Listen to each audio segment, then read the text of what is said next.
यूहन्ना ने भी इस बात के बारे में बताया, पापों की क्षमा मांगना है, परमेश्वर से पापों की अपने क्षमा मांगना है।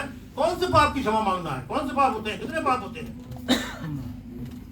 कौन से पाप की क्षमा मांगना है? दाऊद कहता है क्या भवन में, शरीर का पाप, आत्मा जन्म का पाप और कर्म का पाप। जन्म का पाप। हमारा जन्म का पाप का क्या मतलब हुआ? जन्म का पाप का क्या मतलब? रोमियो में लिखा हुआ है मनुष्य जन्म से ही पापी है। पापी है तो पापी मनुष्य जब जन्म से ही है तो फिर भैया उसको पापी किस चीज में पापी है? वो किस चीज में पापी है? आदम का पाप। आदम से उसमें पाप लगा हुआ है।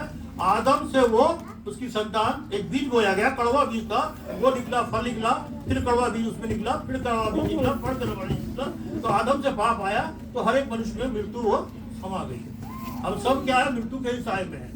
लेकिन परमेश्वर ने हमारे उद्धार के लिए, उस आत्मा के उद्धार के लिए परमेश्वर ने यीशु मसीह को इस संसार में उद्धारकर्ता के रूप में भेजा, ताकि उसके द्वारा वो स्वर्ग का द्वार जो है वो खुल जाए। स्वर्ग का द्वार बंद था, वहां तो धारी तलवार लगी थी अदन में, उसका स्वर्ग का द्वार जो है वो खुल जाए। अब स्वर्ग का द्वार तो खुल गया, ये दरवाजा अगर बंद है तो क्या इसमें कोई एंटर कर सकता है? नहीं कर सकता। अगर तोड़ेगा तो क्या करेगा? 5 नहीं तो फट कोई कर देगा 100 नंबर में, और भैया तुम दरवाजा तोड़ना, ले जा फोड़ेगी तू, तोड़ देंगे। तो क्या उस हेलो खटखटाया, खटखट, हाँ भैया कौन है? हाँ भैया, जब बोल सकते भैया आप, अरे आइए। हुआ नहीं होगा, ये हमें से कोई भी होगा, परिचित होंगे तो आएगा। तो हमें उससे पहले क्या करना? मंगनी करनी, परिचित करना। आमीन। अभी हमारी मंगनी हो रही है, यीशु मसीह के द्वारा मंगनी हो रही है। जब हमारा मेल हो जाएगा, यानी कि यीशु मसीह ने क्या किया? हमारा मेल परमेश्वर से करवा दिया। यीशु मसीह का लहू हमारे ऊपर लग के हमारी आत्मा का शुद्धिकरण हो गया, हमारी आत्मा का मोक्ष हो गया। हमारी आत्मा कहीं जाने होने की जरूरत नहीं है, यहीं बैठ कर काम हो जाएगा। यीशु मसीह पर विश्वास करो, पापों की क्षमा मांगो, आत्मा का मोक्ष हो गया और हमें उद्धार मिल गया। इतना आसान सुंदर रास्ता परमेश्वर ने हमारे लिए निकाला अपने पुत्र यीशु मसीह की कुर्बानी दे करके। अगर वो नहीं बढ़ता तो फिर हमारे लिए कोई रास्ता नहीं था, दूसरा रास्ता नहीं था। क्यों नहीं था?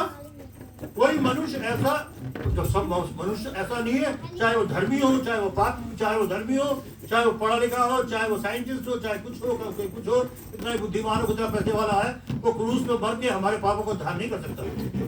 पवित्र ही मनुष्य चाहिए था, पवित्र ही मनुष्य चाहिए था। परमेश्वर के अलावा कोई पवित्र हो ही नहीं सकता। हालेलुया। परमेश्वर के अलावा कोई पवित्र नहीं है। वो कहता मैं पवित्र हूँ, तुम भी पवित्र बनो। उसने ये नहीं कहा मैं पवित्र हूँ, तुम भी पवित्र हो, ये नहीं कहा उसने, बनो कहा उसने। बनने का मतलब ये है कि हमें पवित्र बनना है, यीशु मसीह के लहू से अपने आप को शुद्ध करना है। यीशु मसीह का लहू हमारे सारे पापों से हमें शुद्ध करता है ना? बिना उसके लहू के हम शुद्ध नहीं। हमारी आत्मा का मोक्ष हो गया। अब हम आत्मिक सत्ता, जिन्होंने उसे ग्रहण किया, 1:12 में लिखा हुआ है, जिन्होंने उसे ग्रहण किया उसने उन्हें परमेश्वर की संतान होने का मतलब क्या होगा? संतान कौन कौन है? जो उसके नाम पर विश्वास करते हैं। संतान अगर वहां पर ये भी लिख सकते थे भाई, जिन्होंने उसे ग्रहण किया वो उसके पुत्र हो गए या वो इनका पुत्री हो गई। तो संतान कौन होते हैं? माँ बाप से जो बेटा या बेटी पैदा होते हैं वही तो संतान होते हैं। कोई फर्क नहीं है परमेश्वर में, या पुत्र हो या पुत्री, जो भी ग्रहण करेगा, लड़का या लड़की, मेल या फीमेल, जो भी कोई ग्रहण करेगा वो सब परमेश्वर की क्या संतान। नो डिफरेंस, कोई डिफरेंस नहीं है। आज परमेश्वर के लिए स्त्रियां भी जो है कार्य करती है, सेवा करती है, परमेश्वर का वचन करती है। यीशु मसीह भी थे, उसकी सेवा करती थी और उसका कार्य करती थी। वो लोग भी, पुरुष लोग भी करते थे।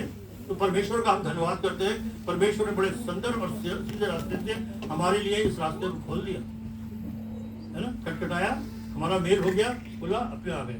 अब हमें ये कार्य करना हमारे ऊपर है। ताली कितने हाथ से बजती है?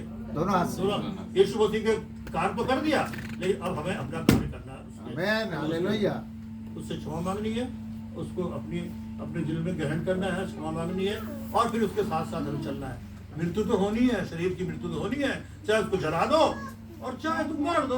मिट्टी तो मिट्टी, इसमें लिखा हुआ है, यीशु लिखा हुआ है कि शरीर तो मिट्टी का है, मिट्टी से बना है, मिट्टी में ही मिल जाएगा। लेकिन सबसे मुख्य भाग क्या है इसका? आत्मा। उसका आत्मा कहाँ जाएगा? या तो स्वर्ग में जाएगा या तो फिर नरक में जाएगा, है ना? तो हमें कहाँ जाना है? हालेलुया। क्योंकि यीशु मसीह हमारा कहाँ गया? परमेश्वर की, यीशु मसीह की इच्छा है कि हम कहाँ जाए? सब बच जाए, परमेश्वर के वचन में लिखा हुआ है कि कोई भी पाप में ना मरे, सब उद्धार पाए। यीशु मसीह इसीलिए आया, हमें उद्धार देने के लिए आया, है ना। देखिए